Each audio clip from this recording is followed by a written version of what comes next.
일상을 마치시고 또 비가 왔다가 갔다가 하는 이때에 쉬고 싶은 마음도 많으실 텐데 기도하기 위하여 이 자리를 찾아오신 사랑하는 우리 모든 성도님들에게 주님의 은혜와 기도의 응답이 있으시기를 간절히 축원합니다. 먼저 오늘 말씀을 나누기 전에 간단하게 본문의 배경을 한번 살펴보면은 마태복음 21장부터 27장까지 내용은 예수님의 공생의 사역 중에 마지막 한 주간에 있었던 사건들을 담고 있습니다. 즉 예수님께서 예루살렘 성에 입성하신 때부터 십자가에서 죽으시고 부활하시기까지 그 장사되시는 한 주간에 걸친 사건들이 21장부터 27장에 기록이 되어 있습니다. 21장에서 예루살렘에 입성하신 예수님은 곧 성전을 청결하게 하셨습니다. 그리고 무화과 나무에 하신 일이 기록되어 있고 21장 23절부터 22장 14절까지 예수님의 세 가지 비유의 말씀이 기록이 되어 있습니다. 이 세 가지 비유를 통해 예수님은 예수님께 도전하는 자들의 그 도전을 물리치셨지요. 하지만 종교 지도자들을 비롯해서 예수님을 적대했던 자들은 더욱 악한 계략을 꾸며 예수님을 함정에 빠뜨리기 위해서 이제 세 가지 질문으로 예수님께 나오는데 그 중에 첫 번째 질문, 가이사에게 세금을 바치는 것이 옳습니까? 옳지 않습니까? 라는 질문으로 오늘 본문이 시작하고 있습니다. 함께 15절을 보시면 이에 바리새인들이 가서 어떻게 하면 예수를 말의 올무에 걸리게 할까 상의했다라고 말씀하고 있지요. 앞에서 예수님께 도전했다가 당신은 도대체 누구의 권위로 이런 일을 하십니까? 라고 도전했던 바리새인들은 예수님의 비유의 말씀을 듣고 감히 한마디도 대답하지 못하고 물러갔습니다. 그런데 이 바리새인들이 어떻게 하면 이제 예수님을 또다시 말의 올무에 걸리게 할까 상의했다라고 말씀하고 있지요. 왜 그들이 이렇게 상의하고 있습니까? 예수님께서 하시는 모든 일들에서 하시는 모든 말씀에서 흠잡을 수 있는 것이 없었기 때문입니다. 예수님은 이 땅의 물질에도 욕심이 없으셨고 그들이 죽고 못 사는 권세에도 조금의 욕심도 내지 않으셨습니다. 사람들에게 어떠한 것을 얻기 위해서 하신 것이 아무것도 없이 오히려 연약한 이들을 찾아가시면서 그들을 회복시키시고 하나님의 나라를 가르치신 일에만 집중하셨기 때문이지요. 그래서 큰 무리가 예수님을 선지자로 믿게 됩니다. 그래서 바리새인을 비롯한 종교 지도자들은 예수님이 마음에 들지 않았지만 그들의 권세를 가지고 그들의 무력을 가지고 예수님을 잡아가지 못하게 됩니다. 왜냐하면 바리새인을 비롯한 종교 지도자들은 하나님을 두려워하여서 그렇게 하지 못한 것이 아니라 백성을 두려워했기 때문이다라고 성경은 말씀하고 있지요. 하나님의 말씀을 지켜서 행하는 것보다 공의로우시고 정의로우신 하나님의 사람으로 사는 것보다 사람의 눈치를 더 많이 받기에 그들은 예수님을 잡지 못하고 물러가서 그들의 악한 대로 흉계를 꾸미고 있는 것입니다. 그들의 회의를 통해서 그들은 괜찮은 아이디어를 하나 생각해냅니다. 그리고 나서 자기 제자들을 헤롯 당원들과 함께 예수님께 보내면서 그들이 어떻게 질문해야 할지에 대해서도 알려주었지요. 16절부터 17절을 보시면 선생님이여 우리가 아노니 당신은 참되시고 진리로 하나님의 도를 가르치시며 아무도 꺼리는 일이 없으시니 이는 사람을 외모로 보지 아니하심이니이다. 그러면 당신의 생각에는 어떠한지 우리에게 이르소서. 가이사에게 세금을 바치는 것이 옳으니까 옳지 아니하니까.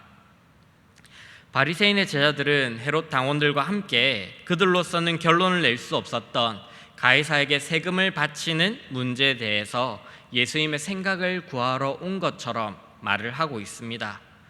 그런데 우리가 여기서 먼저 알아야 할 것은 당시 바리새인들과 헤롯 당원들은 이렇게 함께 모여서 의견을 나누고 논의하고 같이 사이좋게 지내던 사람들이 아니었다라는 것이지요. 그들은 이 문제에 대해서 가이사에게 세금을 바치느냐 바치지 않느냐의 문제에 대해서 굉장히 상반된 완전히 다른 답을 가지고 있었습니다. 먼저 바리새인들은 로마의 지배 아래서 어쩔 수 없이 세금을 내고는 있었지만 가능하면 우리는 세금을 내면 안 됩니다라고 사람들에게 가르쳤던 사람들이었습니다. 거기에 편승했던 열심당을 비롯해서 민족주의자들은 로마에 세금 바치는 행위는 로마의 지배에 순응하는 것이다. 그들이 우리를 다스리는 것에 우리가 허락하는 것이다. 그들이 우리를 다스리도록 우리가 자의적으로 그렇게 나아가는 것이다 라고 말했고, 또한 하나님의 다스리심을 믿지 않는 것과 같다고, 나아가 자발적으로 우리가 로마의 노예가 되는 것과 같다라고 말하면서 세금 내는 것을 거부하려고 했습니다. 그래서 당시 갈릴리의 유다라는 사람은 반역을 일으켜 우리는 세금을 낼 수 없다라고 말하기도 했지요.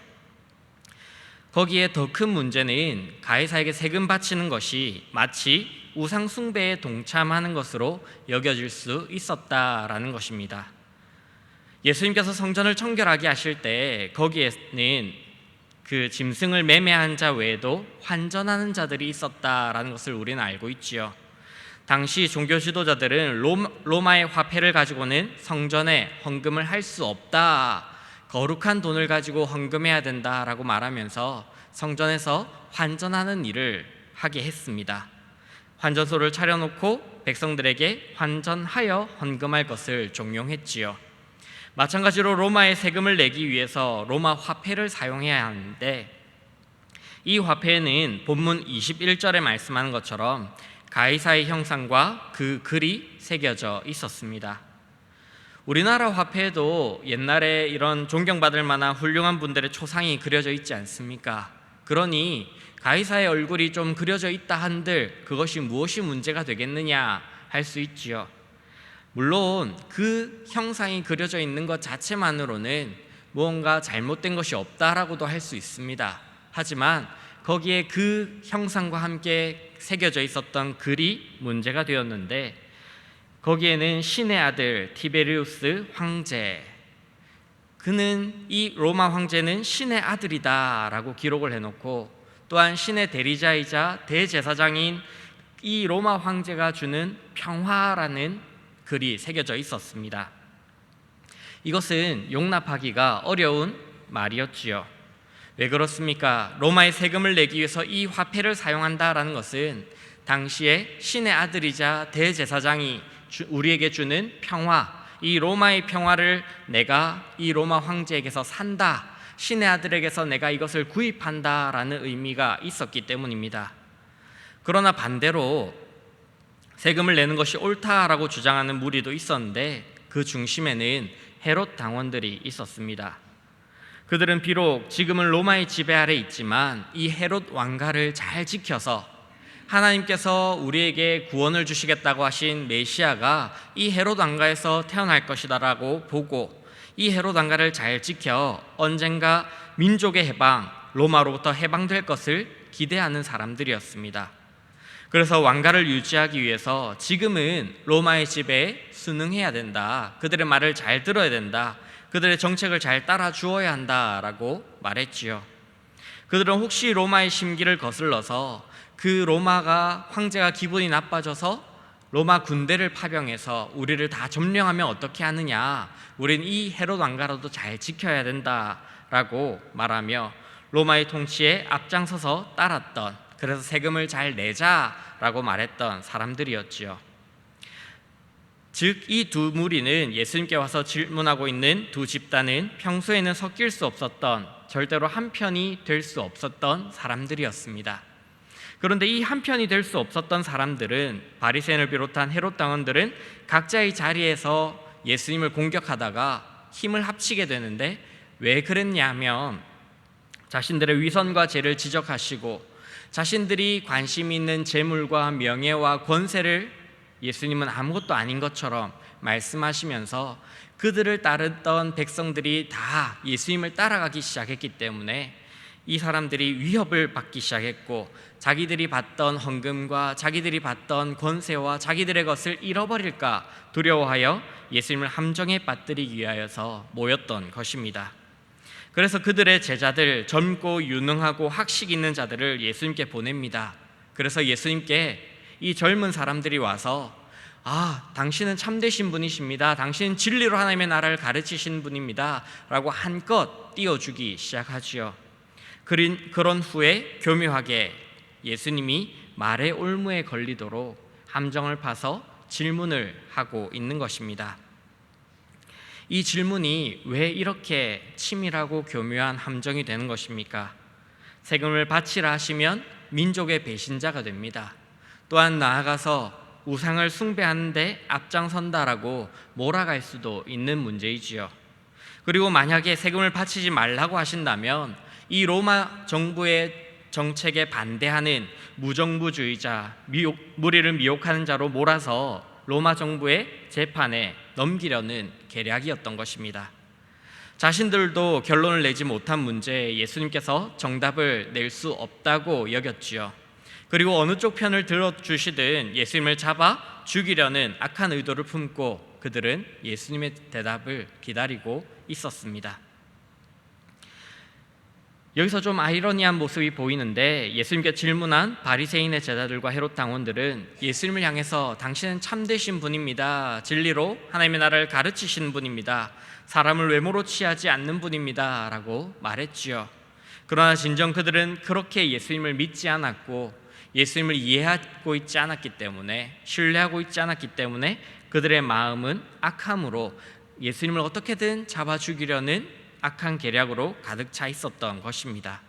그래서 예수님께서는 그들이 말하는 그대로 진정 참되신 분이요 진리로 하나님의 나라를 가르치신 분으로서 그들의 악함을 지적하시는데, 예수께서 그들의 악함을 아시고 이르시되 외식하는 자들아 어찌하여 나를 시험하느냐라고 질문하시지요. 저들은 그저 위선으로 예수님을 시험에 빠뜨리기 위해서 한 말이었지만, 예수님은 진정으로 진리로 참된 분으로서 그들의 악함을 지적하십니다. 그리고 19절부터 21절까지를 보시면 그들의 질문에 대한, 그들의 어리석은 질문에 대해서 답을 하고 계시는데, 세금 낼 돈을 내게 보이라 하시니 데나리온 하나를 가져왔거늘 예수께서 말씀하시되 이 형상과 이 글이 누구의 것이냐? 이르되 가이사의 것이니이다. 이에 이르시되 그런즉 가이사의 것은 가이사에게, 하나님의 것은 하나님께 바치라 말씀을 하십니다. 예수님 먼저 세금을 내는 돈 로마의 화폐를 가져와 보라 말씀하십니다. 그러자 어떤 사람이 데나리온의 동전 하나를 가져왔습니다. 예수님은 이 형상과 글, 앞에서 말씀드렸던 이 동전에 새겨져 있었던 형상과 글이 누구의 것이냐 반문하셨지요. 그러자 거기에 모여있던 무리는 마지못해 가이사의 것입니다 라고 대답을 했습니다. 여기서 예수님은 그들의 악한 질문에 대해서 이렇게 대답을 하시는데, 그런즉 가이사의 것은 가이사에게, 하나님의 것은 하나님께 바치라 라는 대답을 통해서 그들의 어리석은 질문에 대한 정답을 알려주시고, 또한 나아가 하나님 나라의 말씀을, 하나님의 나라를 가르쳐주고 계십니다. 먼저 가이사의 것은 가이사에게 주라 하시는 말씀은 무슨 말입니까? 그래, 세금을 바치라 하는 말일까요? 물론 세금을 내는 것은 옳은 일입니다. 하지만 이 한글 성경에서 둘 다 똑같이 바친다라고 번역된 단어는 사실은 원어로는 조금 다른 단어입니다. 먼저 무리가 말한 이 가이사에게 바친다라고 할 때 바친다는 디도미라는 단어로 주다, 허락하다라는 뜻을 가지고 있습니다. 그들의 의도하는 대로 주다, 이 가이사가, 로마 황제가, 로마 정부가 우리에게 요구하는 그대로 이 데나리온을, 이 로마 화폐를 그들에게 주는 것을 디도미라는 단어로 사용하고 있는 것이지요. 그러니 그대로 이 단어를 사용하면 마치 우리가 로마 정부가 요구하는 것처럼 우리가 바친다, 로마 황제에게, 신에게, 신의 대리자에게 이 평화를 사는 것으로서 이 세금을 바친다라는 의미가 될 수 있는 것입니다. 반면 예수님께서 말씀하시는 바친다라는 것은 아포디도미라는 단어인데, 앞에 아포라는 단어가 붙습니다.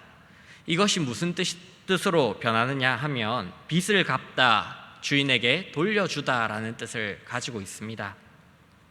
비슷한 단어인데 뜻이 많이 달라지는 것이지요. 로마서 13장에도 바울은 로마에 있는 교회를 향해서 하나님이 주신 것이니 세상의 권세에 복종하라 말씀하면서 세금을 낼 것을 말하고 있는데, 이때도 아포디돔이 되돌려주다, 너희가 가이사의 것을 가이사에게 되돌려 주어라 라고 말씀하고 있습니다. 예수님의 말씀은 가이사에게 로마 정부의 세금을 내는 것은 로마의 지배 아래서 우리가 누리게 되는 이 유대인들이 누렸던 교통과 문화와 교육을, 그것에 대하여 갚음이 되도록 그들이 세금을 내는 것이 옳다, 즉 로마 정부의 의도대로 황제를 신으로 숭배하는 것과는 별개의 문제다라고 다루고 계시는 것입니다. 1차적으로 가이사의 것은 가이사에게 주라 말씀하신 것이지요. 그리고 나아가 우리가 생각하지 못하고 있는 것, 한 차원 높은 명령을 주시는데, 그것은 바로 하나님의 것을 하나님께 바치라 하는 말씀입니다. 여기서 예수님이 말씀하시는 하나님께 바쳐야 하는 하나님의 것, 우리가 하나님께 돌려드려야 하는 것은 무엇일까요? 가이사에게 세금을 바치라 하셨으니 우리가 이 땅의 물질을 가지고 하나님께 드려야 되겠다, 헌금 잘해야겠네 라고 생각할 수도 있습니다. 물론 헌금도 해야 하지만 예수님께서 말씀하시는 하나님께 드려야 할 하나님의 것은 어떤 것이냐? 바로 거기에 있었던 너희 자신들, 무리들에게 너희 자신을 하나님께 하나님의 것으로서 돌려드리라 명령하고 계신 것입니다. 왜 그렇습니까? 데나리온에는 누구의 형상과 누구의 글이 기록되어 있었습니까? 가이사의 것이지요. 그렇다면 사람에게는 누구의 형상이 있고 누구의 말씀이 있습니까? 누구의 목적이 있지요? 하나님의 형상이 있고 하나님의 목적이 있고 하나님께서 사랑하시는 하나님의 마음이 있는 것입니다. 사람은 하나님께서 하나님의 형상대로 창조하신 존재이고 하나님의 목적을 가지고 창조하신 존재입니다. 비록 죄로 인하여 사람이 하나님의 형상에서 멀어졌지만 하나님께서는 로마서 8장에 있는 말씀처럼 예수님을 죄 있는 육신의 모양으로 보내어 모든 죄를 예수님께 정하시고 예수님 안에서 우리를 다시 하나님의 형상으로 회복시켜 주십니다. 그렇게 하나님의 형상을 가진 하나님의 소유인 우리는, 거기에 모인 무리들은 당연히 하나님께 자기 자신을 돌려드려야 한다, 바쳐야 한다라는 말씀을 하고 계신 것입니다. 그렇다면 자기 자신을, 너희를, 나를 하나님께 드린다라는 것은 어떤 의미일까요? 우리를 하나님의 것으로서 드린다는 것은 첫째로 하나님의 부르심에 순종한다라는 의미가 있습니다. 오늘 본문 앞에 22장 1절부터 쭉 기록되어 있는 혼인잔치 비유를 보시면, 왕이 그 아들의 혼인잔치를 베풀면서 이 잔치를 준비할 때 먼저 청했던 이들을 부르기 위해 종들을 보냈습니다. 그러자 이게 무슨 일입니까? 임금이 먼저 청한 자들이 하나같이 오기를 싫어했습니다. 왕이 다시 종들을 보내니 두 번째 그들을 청하기 위해서 보냈더니 뒤도 돌아보지 않고 자기 일을 보러 가거나 심지어 왕의 종들을 모욕하고 때리고 죽이면서까지 왕의 잔치 자리에 가기 싫다라고 거부했지요. 이에 왕은 군대를 보내어 그 살인한 자들을 진멸하고 동네를 불사르고는 다시 종들을 보내어 내거리 길에 가서 사람을 만난 대로 모두 데려오라 말씀합니다. 그래서 거기에 모인 손님들은 잔치에 갈 준비를 미리 한 사람들이 아니라 준비되지 않았지만, 청함을 받지 못했었지만 이 주인이, 왕이 갑작스럽게 부르는 그 초대에 응하여 나온 사람들이었습니다.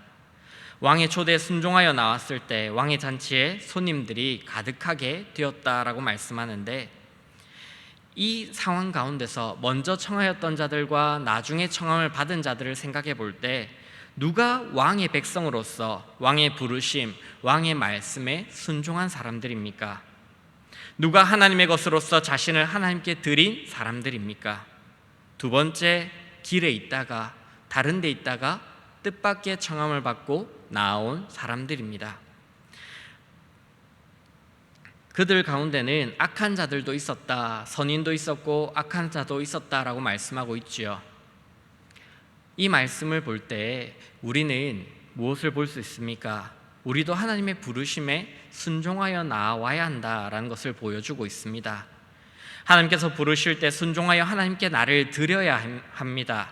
드리지 않고 순종하지 않는 자는 어떻게 됩니까? 멸망당하지요. 하지만 내가 준비되지 않았다고 해도, 내가 악한 자라고 해도 왕의 부르심에 순종한다면, 하나님의 부르심에 순종한다면 하나님의 잔치, 하나님의 나라에 참여하는 영광을 누리게 된다라는 것입니다. 이 말씀처럼 하나님의 부르심에 순종하여서 자신을 하나님께 돌려드려 하나님의 영광의 나라에 참여하는 우리 모두가 되기를 축원합니다. 두 번째로, 하나님께 우리를 드리기 위해서 우리는 이전의 모습을 벗어버리고 새로운 옷을 입어야 합니다. 혼인잔치에 가득한 손님을 보러 왕이 나왔습니다. 그랬더니 한 사람이 유독 눈에 띄었지요. 그 사람은 어떤 사람입니까? 예복을 입지 않은 사람입니다. 물론 급하게 오느라 왕의 청함이 너무나 뜻밖이었기 때문에 준비를 하지 못했겠거니 할 수 있습니다. 그러나 그런 경우를 위해서 잔치를 배설하는 사람은 여벌에 이 예복을 준비했다가 빌려주는 것이 이 당시의 관행이었습니다. 즉, 그는 혼인잔치에 온 시점에 의복을 갈아입을 수 있었습니다. 그렇게 해야 했지요. 하지만 그렇게 하지 않았습니다.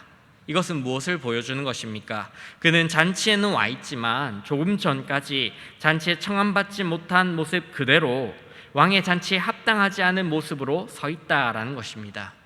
그의 마음은 왕의 마음에 가까이 가 있는 것이 아니라 그저 잔치 자리에서 내가 먹고 마시고 즐기는 것에 가 있다라는 것이죠. 그러니 왕이 예복을 입지 않은 것을 말씀하실 때 그는 아무런 대답을 하지 못합니다. 왜냐하면 자신도 잔치 자리에 그가 어울리는 옷을 입고 있지 않다라는 것을 알고 있기 때문입니다. 하나님의 부르심에 응하여 자신을 드린 하나님의 백성은 이래서는 안 될 것입니다.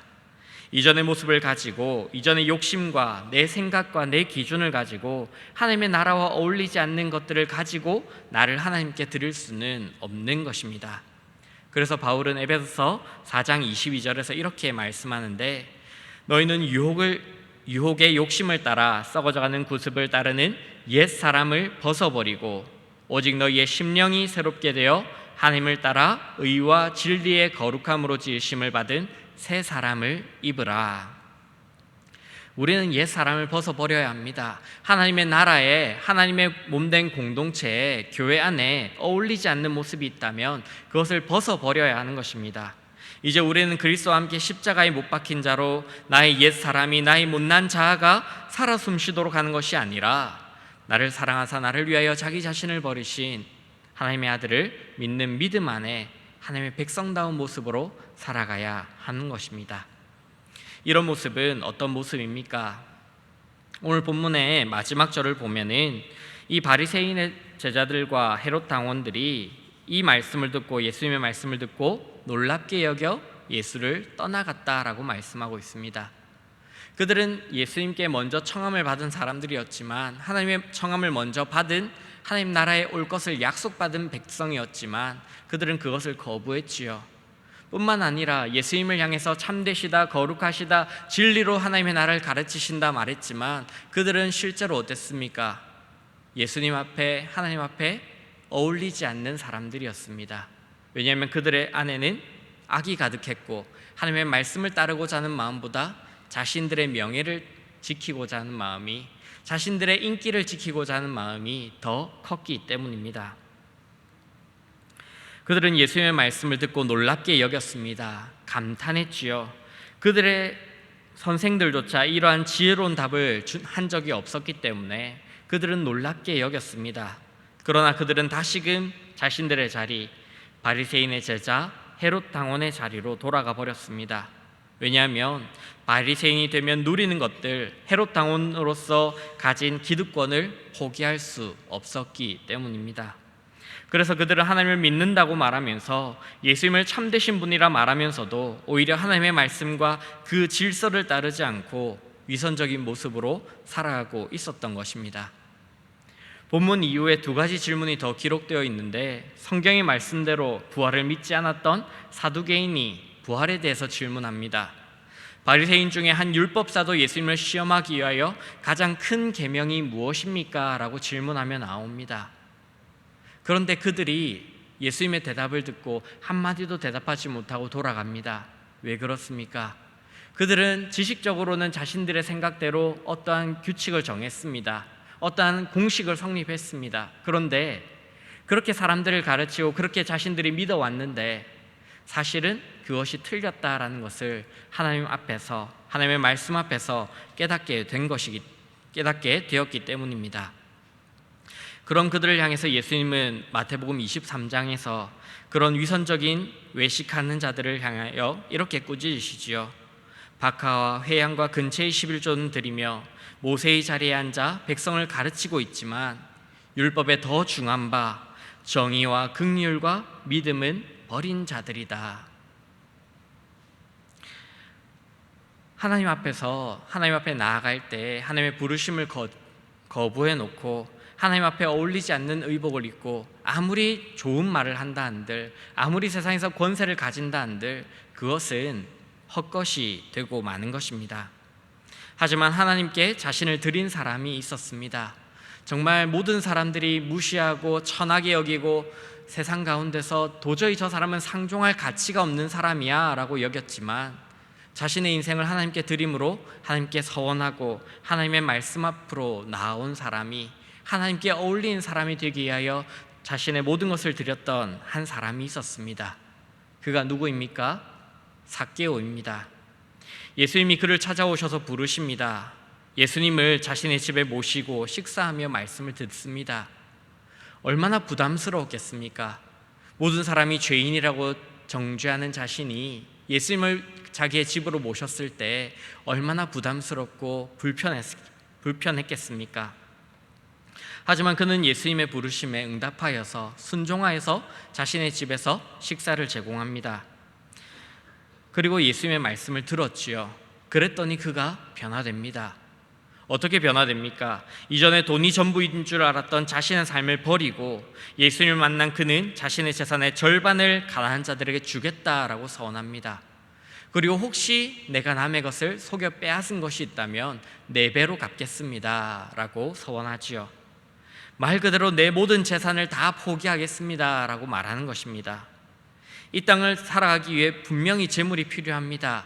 그것을 누구보다 삭개오가 잘 알고 있었습니다. 하지만 그가 예수님을 만났을 때, 예수님께서 그를 부르셨을 때 그가 자신을 하나님께 드리기를 서원했고, 자신을 하나님께 드리기 위하여 그는 자신이 어떻게 옛사람을 벗어버리고 새 사람을 입고 하나님의 질서를 따라야 하는지를, 하나님의 나라의 가치를 따라 살아야 하는지를 알았던 것입니다.